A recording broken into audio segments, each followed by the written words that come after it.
yes. And it depends how you're watching.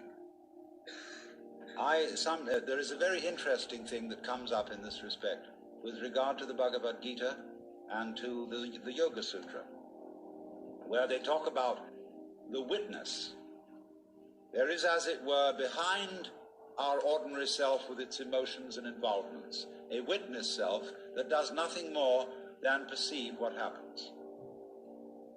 And this is the atman, or the purusha, which is not involved.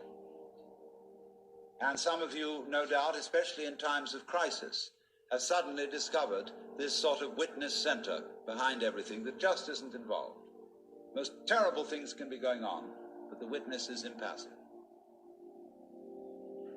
Now, when we go into these states, we've got to be very careful of our descriptive language, because the descriptive language makes the witness seem something apart from what is happening, in such a way that if we want to become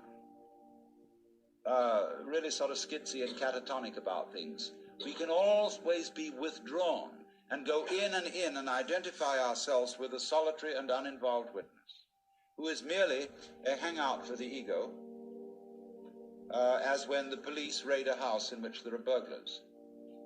And the burglars know they'll be caught if they're on the ground floor, so they go up to the first floor.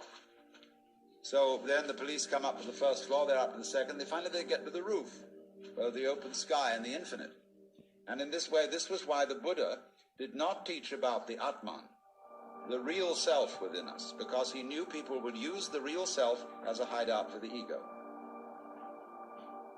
And so, when, say, Krishnamurti tries to explain this, he doesn't talk about